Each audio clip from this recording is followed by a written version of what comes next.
सुंदर कार्यक्रम का आयोजन यहाँ किया जा रहा है। परमपिता परमात्मा का बहुत बहुत धन्यवाद हम सभी के ऊपर सुखद वर्षा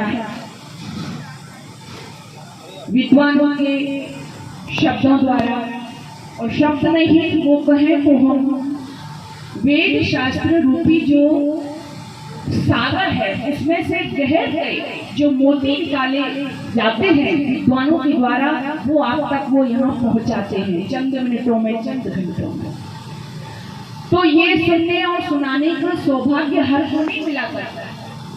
इसलिए सर्वप्रथम तो मैं ये निवेदन करना चाहूंगी कि आप थोड़ा सा अपने मन को, मैंने इसलिए आपसे ये भजन बुलवाया, मन को यही रोकते हुए जितनी देर आप बैठे हैं शांति से श्रवण करें। यहाँ के आयोजन मंडल उनका भी बहुत बहुत प्रधान जी और भी जो भी समस्त ग्रामवासी सबका बहुत बहुत धन्यवाद। इतनी सुंदर कार्यक्रम का आयोजन यहाँ किया है, ये सब होना ही चाहिए। कई बार लोग मुझसे मिलते हैं, कहते हैं बहन जी 2 दिन या 4 दिन कोई विद्वान का उपदेश हो गया, 2-1 भजन गा दिए, इससे क्या होता है?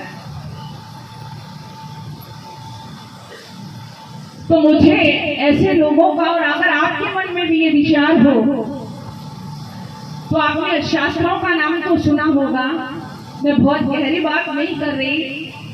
शास्त्र हमारे 6 शास्त्र, शास्त्र जो है उसमें है हमारा एक शास्त्र जो कपिल मुनि ने लिखा है सांख्य दर्शन, उसमें वो शुरू में लिखते हैं उपदेशोपदेशत्वात् तत् सिद्धि इतर्था अंध परंपरा। इसका मायने क्या है? इसका मतलब है कि जो श्रेष्ठ लोग हैं, विद्वान लोग हैं, अच्छे लोग हैं, उनको अपने सद्विचारों का प्रचार प्रसार करते रहना चाहिए। अगर वो ऐसा नहीं करेंगे तो इतर्था अंध परंपरा, समाज में अंध परंपराएं चलनी प्रारंभ हो जाएगी। इसलिए चाहे 2 दिन, 1 दिन, आधा घंटा, जितना भी आपको समय मिलता है, ये सब आपको सुनना चाहिए और श्रेष्ठ लोगों को अपना कार्य करते रहना चाहिए। मैं आज देखती हूँ समाज में जितना मैं जान पाई, मैं सीख पाई, मैंने खुद देखा कि हमारे समाज में दिन प्रतिदिन कथा, भागवत, रामायण का पाठ, हवन, यज्ञ, इनकी संख्या बढ़ती जा रही है। अच्छा आप ही बताओ, मैं आपसे जोड़ के ही बात करूंगी, कोई भाषणबाजी में नहीं करता। आज से आप 10 वर्ष पहले ही चले जाइए, भागवत, रामायण आदि ज्यादा होती थी या आज ज्यादा हो रही हैं? आज ज्यादा है। और ये सब धर्म के नाम पे हो रहा है, तो ये बताओ धर्म कर्म आज ज्यादा है या कम है? आप बताइए, तुम आता हो ज्यादा है। अच्छा ये बताओ, आज का मनुष्य व्यक्ति जो भी मानव मैं कहूँ, वो आज परेशान ज्यादा है या पहले परेशान ज्यादा था? आज ज्यादा परेशान है। पहले उसके पास इतनी सुविधाएं नहीं थी। आप काफी अभी पुराने लोग यहाँ पर बैठे हैं, मेरे दादा बाबा का जो अनुभव है, मेरे पिताजी आदि बड़ों का जो अनुभव है, मैं उनसे सुनती हूँ। आज तो धीरे धीरे करके हर व्यक्ति के पास पक्का मकान हो गया है ना। चलने फिरने के लिए साधन भी है, किसी पर 2 पहिए का, किसी पर 4 का, जैसे जिसकी व्यवस्था है। खाने के लिए भी वो मेहनत करके कुछ भी करके उसको भोजन मिल जा रहा है, कुछ अपवादों को छोड़ करके। लेकिन आज से कुछ समय पहले जब हम पुराने दादा बाबा लोगों से मिलते हैं, तो एक ऐसा भी समय था कि खाने के लिए भोजन ही नहीं मिलता था, कई दिन भूखे रहना पड़ता था। जो गरीब लोग थे बेचारे, रहने के लिए कच्चे मकान थे, कभी बारिश में रह गया, कभी आंधी में गिर गया। चलने पैदल यात्राएं करते थे लोग, गाड़ी तो दूर, साइकिल भी नसीब नहीं थी। तो मेरे कहने का अभिप्राय है कि आज से पहले सुख सुविधाएं कम थी या ज्यादा थी? कम थी, लेकिन लोग सुखी थे। और आज सुख सुविधाएं ज्यादा हैं लेकिन हर मनुष्य आपको दुखी, परेशान, चिंतित, तनाव युक्त नजर आएगा। इसका कारण क्या है? इसका कारण यदि आप एकांत और शांति के क्षणों में बैठ करके सोचोगे, विचार करोगे, तो धर्म के नाम पर भागवत, रामायण, हवन यज्ञ तो बढ़ गए, लेकिन जो धार्मिकता हमारे अंदर आनी चाहिए थी वो हमारे अंदर नहीं आई। भागवत हम कब कराते हैं, बुरा मत मानना, मैं हर एक की बात भी नहीं कर रही, लेकिन हमारा प्रयास क्या होता है, 2 नंबर का पैसा कहीं से ज्यादा हो गया, चलो भागवत में लगा दो, चलो रामायण बिठा दो, चलो दान कर दो। तो कहने का भाव है कि आज सब कुछ है जिसको हम विकास कह रहे हैं, हमारी सरकारें विकास कह रही हैं। पहले घरों में इतने बच्चे पढ़ते नहीं थे। आपसे कुछ समय पहले की बात, मैं जो दादा, आपने देखा होगा अपने घरों में आपकी बुआ आदि जो हैं, हमारी दादी थी लेकिन इतनी नहीं थी। आज हर घर में बेटियां पढ़ रही हैं, बेटे पढ़ रहे हैं, और हम उसको विकास का नाम दे रहे हैं। लेकिन मुझे बड़ा दुख होता है, बड़ा दर्द के साथ मैं आपसे एक बात कहना चाहती हूँ कि सब कुछ बन रहा है आज समाज में, बड़ी बड़ी सड़कें बन रही हैं, हवाई जहाज बन गए, मनुष्य आसमान में उड़ने लगा, पक्षी उड़ा करते थे, लेकिन मनुष्य ने इतनी खोज कर डाली कि वो स्वयं उड़ रहा है। कभी सागर में मछलियां तैरती थी, आज वो सागर में भी, पानी में भी तैर रहा है। लेकिन सब कुछ बन तो रहा है, लेकिन जिसको बनना चाहिए था, जो सारी बात जिसके लिए मैं कह रही हूँ, वो नहीं बन रहा है। कौन नहीं बन रहा है? मानव, मनुष्य जिसको हम कहते हैं, उसका निर्माण आज नहीं हो रहा है। हमारे राष्ट्र नायकों के पास में सारी योजनाएं हैं, लेकिन श्रेष्ठ मनुष्य का निर्माण कैसे हो, ऐसी योजना उनके पास में नहीं है। इसलिए कहा करती हूँ मैं लोगों, सड़क, नहर, ट्यूबवेल, बांध, मोटर, इंजन, विमान बने, ये सब कुछ बेकार है तब तक जब तक ना इंसान बने। ये सब कुछ बेकार है तब तक जब तक ना इंसान बने। आज इंसानियत नहीं है हमारे अंदर। अगर ऐसा होता तो बार बार हमसे नहीं कहा जाता, मनोर्भव जनिया दैव्यम जन्म, हे मानव तू मानव बन जा। आप कहोगे हमारे पास तो हाथ, दो पैर, हम मानव नहीं है। जरा टटोली अपने आप को। मैंने कहा ना, मैं आपकी बात आपसे करूंगी। आपसे कुछ दिन पहले आप विचार करो, हमारी संवेदनाएं कितनी थी, हमारी भावनाएं कितनी थी कुछ दिन पहले की, और आज को आप जब मिला करके देखेंगे तो आप स्वयं के रोंगटे खड़े हो जाएंगे। अभी कुछ दिनों पहले की ही घटना है, हालांकि ऐसी घटनाएं होती रहती है, लेकिन आपको मैं जोड़ने के लिए ये घटना प्रस्तुत करना चाह रही हूँ। एक किसान परिवार, बेचारा, उसके पास और कोई साधन नहीं, किसान खेती बाड़ी करता है, मेहनत करता है और पैसे कमाता है। और वो पैसे, आपको पता है किसान किस तरह से पैसे कमाता है, पूरा दिन रात मेहनत करता है, तब जाके उसको पूरी साल का वो मिलता है, और वो भी पता नहीं ठीक से मिलेगा कि नहीं। इंद्र देवता नाराज हो गए तो काम खराब, धूप ज्यादा हो गई तो काम खराब, तो कैसे भी करके वो अपना पालन पोषण करता है। एक बार ऐसा हुआ, एक ऐसा ही किसान अपने खेतों में काम करके अपने बच्चों का पालन पोषण करता था।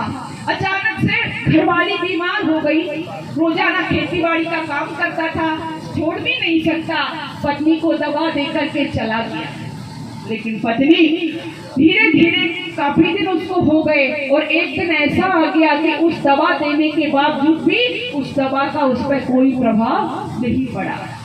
एक दिन प्रातः काल का समय था, वो बुजुर्ग किसान अपने खेत में चला जाता है। उधर बहनों और भाइयों, उससे जुड़ने की कोशिश करना, जो बात मैं आपसे कहने जा रही हूँ। उधर जो किसान की पत्नी थी, वो बहुत ज्यादा बीमार थी, तो वो दम तोड़ देती है।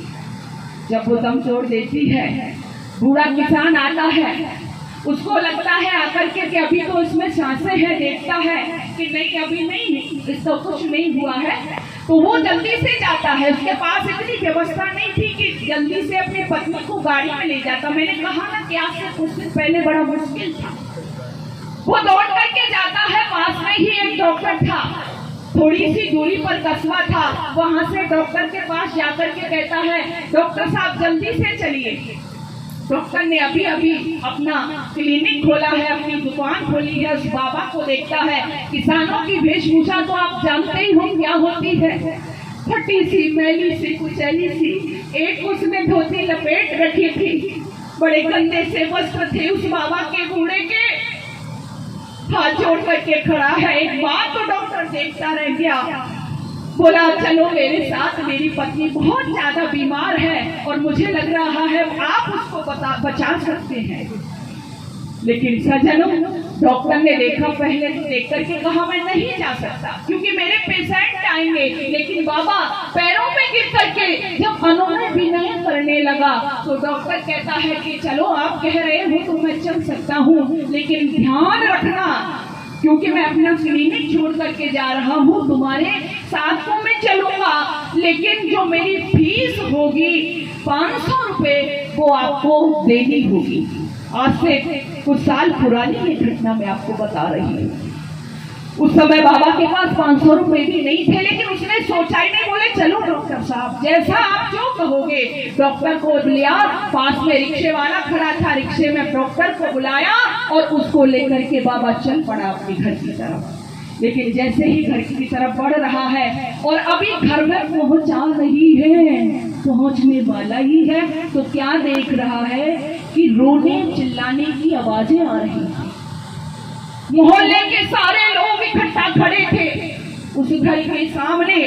जैसे ही बाबा रिक्शा से उतरा, डॉक्टर को उतारा, रोने चिल्लाने की आवाजें आ रही थी। सज्जनों, धीरे से पड़ोसी खड़े थे, कहा बाबा परेशान मत होइएगा, जिस पत्नी के लिए आप डॉक्टर लेने गए थे वो आपकी पत्नी दम तोड़ चुकी है। रोने के सिवाय कोई चारा नहीं था। आंगन में गया, पत्नी की अर्थी से लिपट लिपट करके रोने लगा। बच्चे ज्यादा बड़े नहीं है, बच्चे अपनी माँ की अर्थी से लिपट करके रो रहे हैं। आप स्वयं अनुमान लगा सकते हैं, जिस बच्चे से माँ का साया उठ जाए, माँ का छाया समाप्त हो जाए, उस बच्चे से क्या गुजर रही होगी। ऐसा माहौल बना हुआ है। लेकिन जो बात मैं आपको परोसना चाहती हूँ, ऐसा माहौल चलता है। 8-10 मिनट का समय जैसे ही व्यतीत होता है, सब लोग रो रहे हैं, गमीन माहौल बना हुआ है। तभी जिस डॉक्टर को लेकर के वो बाबा आया था, डॉक्टर धीरे से निकल करके उस बाबा के पास में आता है और उस बाबा के पास में आकर के उसके कंधे पर थोड़ी सी चपत मारता हुआ कहता है, बाबा मेरे चलने का समय हो गया है। आप समझ ही गए होंगे। बाबा को याद आया कि डॉक्टर क्या कहना चाहता है। बाबा की जेब में पैसे नहीं है। बोले हाँ, मैं आपको एक वचन दे करके लाया था, एक वायदा करके लाया था। पड़ोसी से 500 रुपए उधार लिए और उस डॉक्टर को दे दिए। डॉक्टर ने जेब में रखे और चल दिए। लेकिन सज्जनों, बूढ़े को ध्यान आया कि डॉक्टर तो जा रहा है, पास में जो रिक्शा वाला था उसको भी वो लेकर के आया था। तो 10 रुपए जेब में से निकाल करके बाबा ने कहा कि इसको भी दे देता हूँ। जब वो 10 रुपए बाबा उस रिक्शा चालक को देने जाता है तो क्या देखता है कि रिक्शा चालक गली में रिक्शे को लगा करके फूट फूट करके रो रहा है। जब 10 रुपए उस बाबा ने कहा कि ले बेटा, मैं तुझसे भी वचन लेके आया था कि 10 रुपए तुझे दे दूंगा, लेकिन जब 10 रुपए बाबा ने उसको देने चाहे तो और फूट फूट करके रोता हुआ वो रिक्शे वाला कहता है कि बाबा मैं गरीब तो जरूर हूँ, मगर लाश के ऊपर खाने वालों में से नहीं हूँ। ये 10 रुपए भी इस डॉक्टर को दे दो ताकि इसका पेट भर जाए। अब आप बताइए, इंसानियत, मानवता एक पढ़े लिखे डिग्री प्राप्त डॉक्टर में है या अनपढ़ रिक्शे वाले में है? आज ये संवेदनाएं हमारी मर गई हैं, ये इंसानियत, ये मानवता हमारी खत्म हो गई है। इस कारण से हर आदमी दुखी है, परेशान है, चिंतित है, तनावयुक्त है। इसकी आज आवश्यकता है। ये हमको पैदा करनी होगी। आप अच्छी अच्छी गाड़ियां कोठियां बना रहे हो, लेकिन हमारे हृदय संवेदना शून्य होते जा रहे हैं। आप बच्चों को डिग्रियां दिला रहे हो, पीएचडी कर ली है बच्चे ने, एमबीबीएस हो गया है, इंजीनियर हो गया है, लेकिन मैंने पहले ही कहा ये सब कुछ आपका बच्चा है, लेकिन इंसान नहीं है तो आपने बच्चे को कुछ नहीं दिया है। पहले इंसान बनाइए, डॉक्टर, इंजीनियर, वकील तो वो अपने आप बन जाएगा। ठीक स्थिति वो हो गई है। एक अध्यापक अपने बच्चे को पढ़ाते थे, घर में आकर के अपने जब वो कुछ स्वाध्याय करते थे तो उनका बेटा उनको तंग करता था। जब बार बार बच्चा तंग कर रहा था तो वो अध्यापक जो थे, यानी जो पिताजी थे, उनको एक आइडिया सूझा। एक उनके कमरे में एक कैलेंडर लटका हुआ था और उस कैलेंडर पर भारत का चित्र बना हुआ था, यानी नक्शा मानचित्र बना हुआ था। उनको एक आइडिया सूझा। बस उस मास्टर जी ने वो कैलेंडर उतारा और उसके 4-5 टुकड़े कर दिए और 4-5 टुकड़े करके उसको जमीन में डाल दिया। बच्चे से कहा, बेटा इसको तू जोड़ ले, तब मैं तुझसे बात करूंगा। अब बेटा उसको जोड़ने लग गया, वो बच्चा उसको जोड़ने लग गया, लेकिन कभी इधर से जोड़ता तो इधर से हट जाता, कभी भारत को सेट करता, कभी दूसरा देश निकल जाता।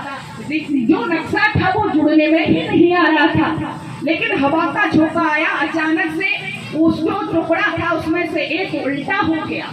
जब उल्टा हो गया तो बच्चा क्या देखता है कि उसको पीछे से एक हाथ दिखाई दिया।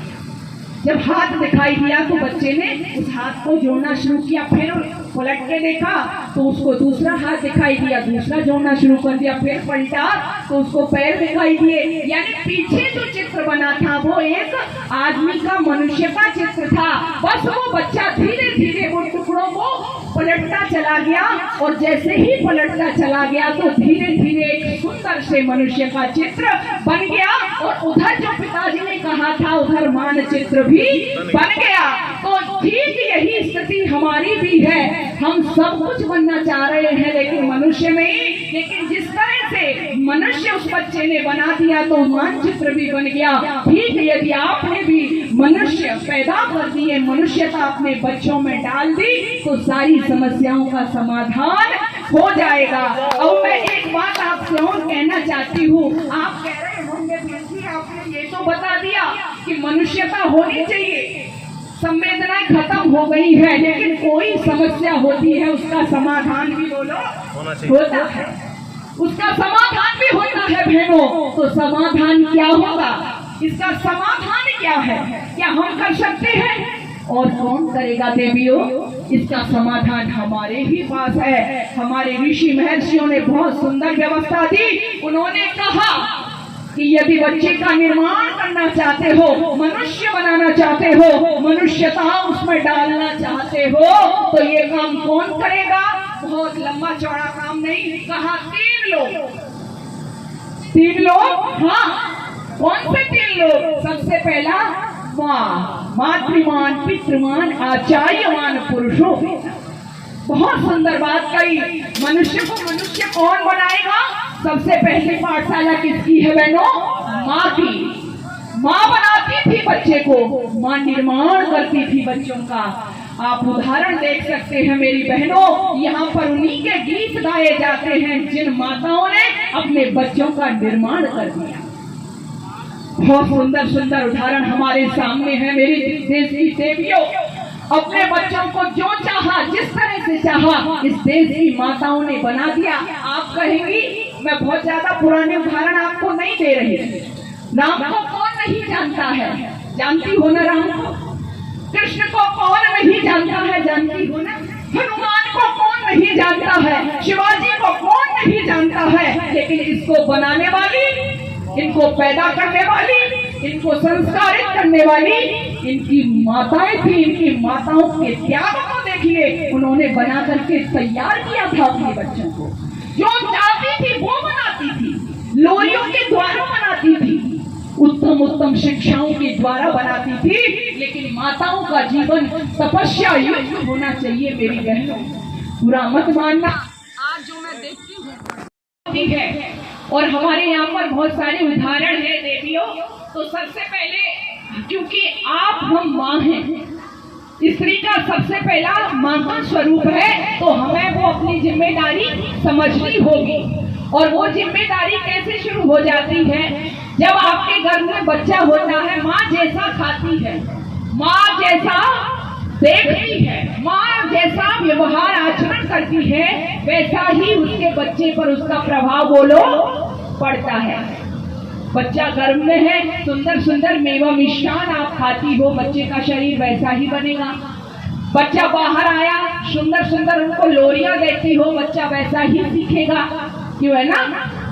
लेकिन आज जब उल्टा सब कुछ हो गया, माँ की लोरियां बदल गई, माँ का खान पान भी बदल गया, बच्चा गर्भ में है और माता जी क्या खा रही है?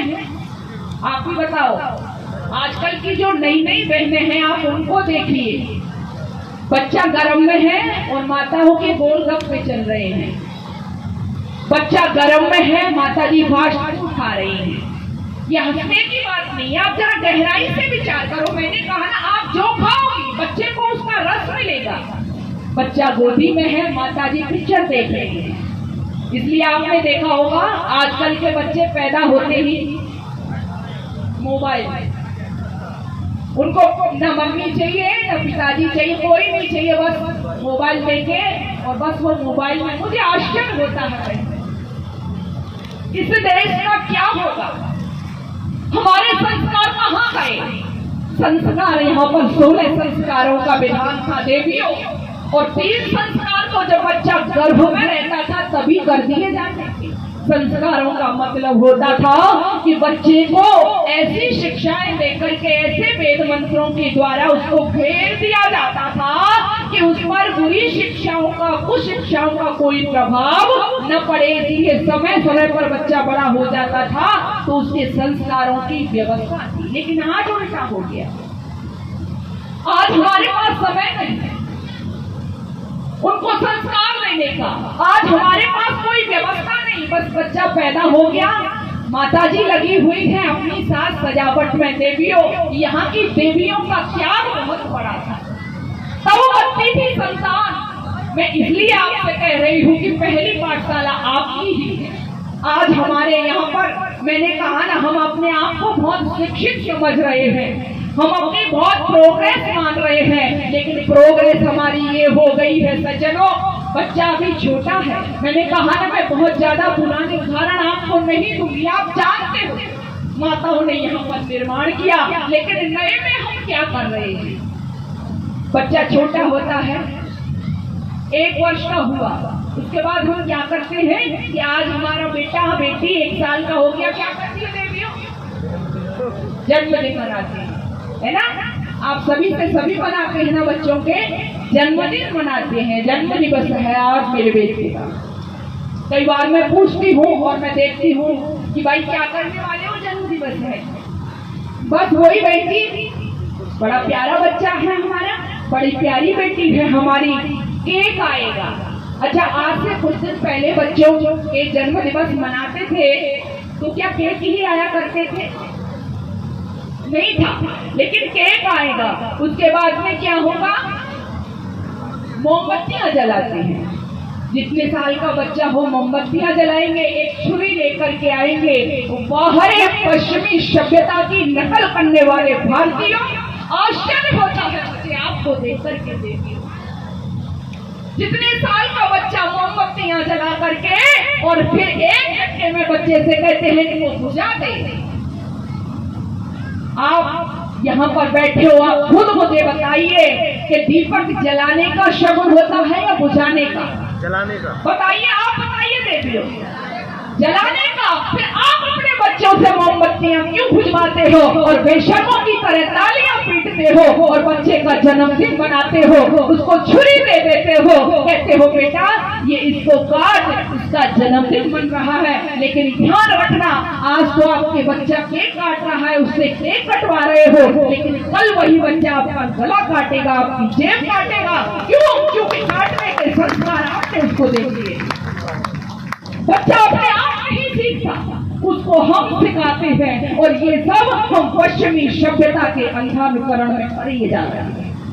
अगर जन्म दिवस पर आपने विद्वानों को बुला करके हवन कराया होता, उस बच्चे को आशीर्वाद दिलवाया होता, उसको कहा होता बेटा ये विद्वान है, इसके पैर छू, तेरे दादी है, तेरा बाबा है, तेरा चाचा है, तेरा ताऊ है, इससे आशीर्वाद ले, तो आपके बच्चे आज जो रोना रोते हो ना कि हमारे बच्चे बिगड़ गए।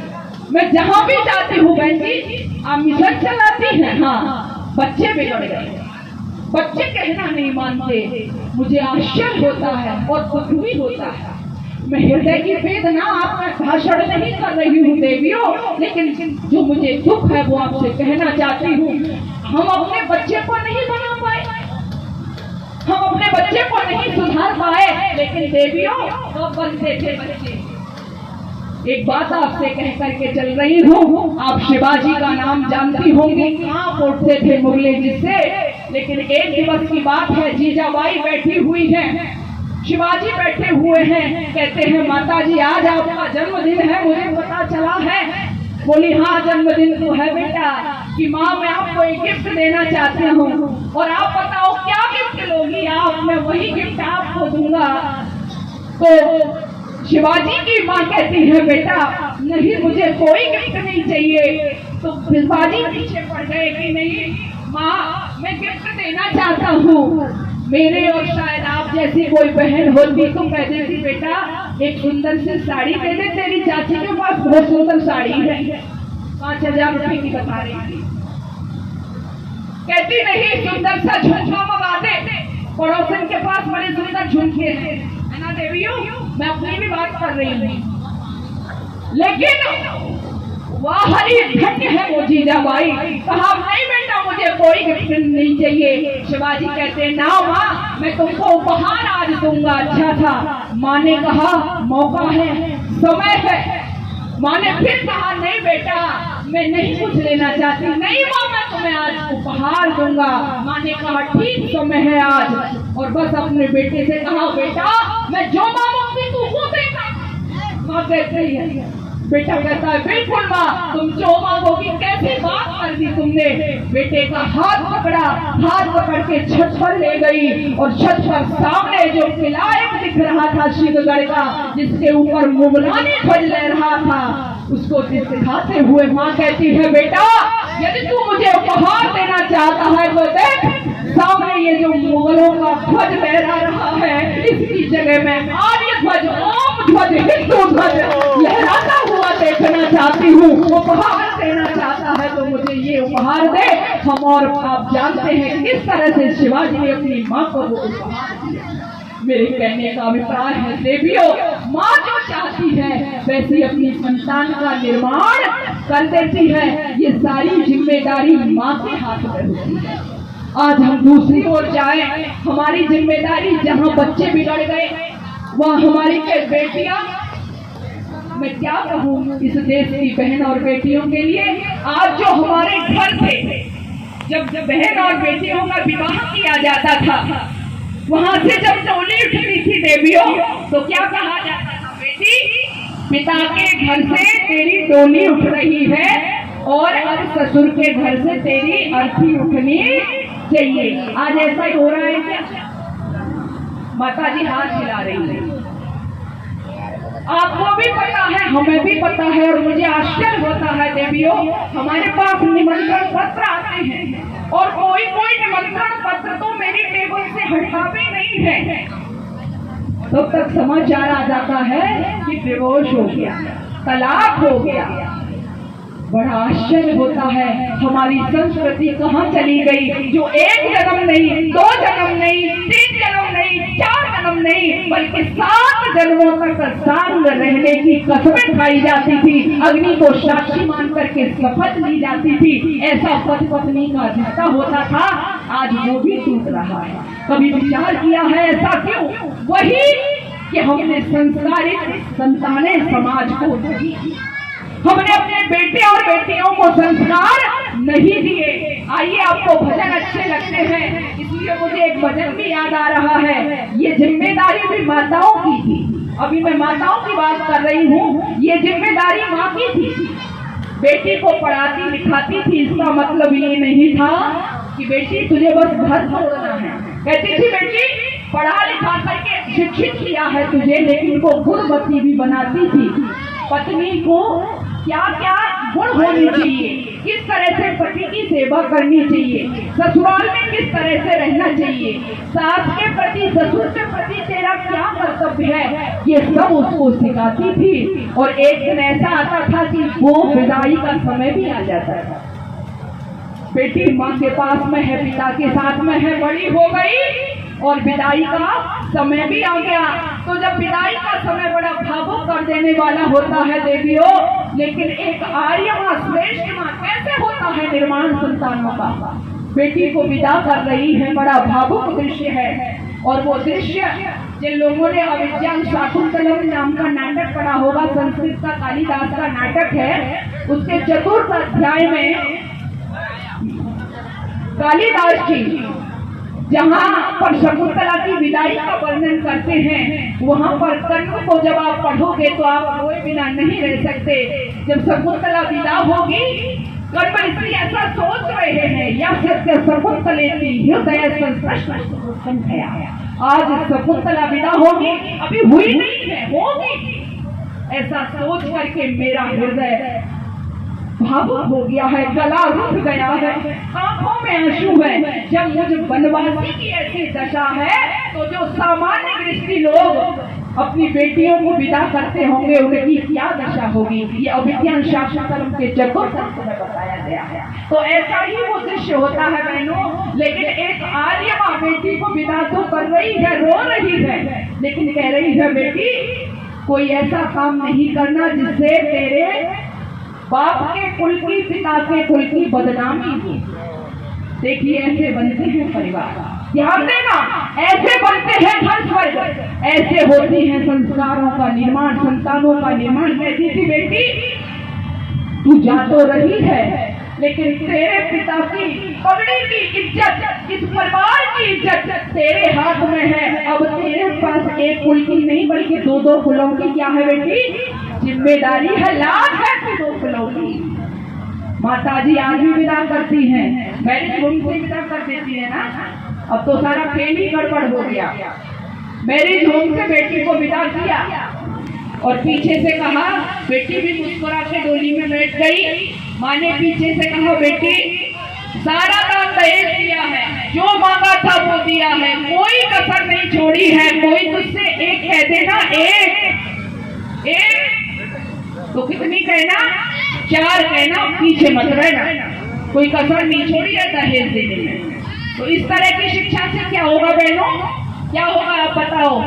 बस बेटी ससुराल जाएगी, किसी की माँ ने मना कर दिया, सुननी ही नहीं है, अगर और सुनेगी भी तो आज एक और सिस्टम आ गया है, आप जानती हो मोबाइल है ना, इसमें बड़ा काम भी खराब किया, बहुत सारे घर छुड़वा दिए। मेरे को बहुत सारे केस आते हैं बहन जी, आप कुछ संस्कारों की बात करती हैं ऐसे तरह से। हमारे जो बहू की माँ है ना, हमारा घर तो उसने छुड़वा दिया। जो सच्चाई है मैं वो आपसे कह रही हूँ बहनों। कहते हमारी बहू की माँ ने घर छुड़वा दिया। मैंने कहा कैसे छुड़वा दिया, कि बस वो घर में काम कम करती है, फोन पर बात ज्यादा करती है और हर बात अपनी माँ को बताती है, माँ उधर से गाइडेंस करती है, बस वो बहू हमारी घर में वही काम करती है। तो ये शिक्षा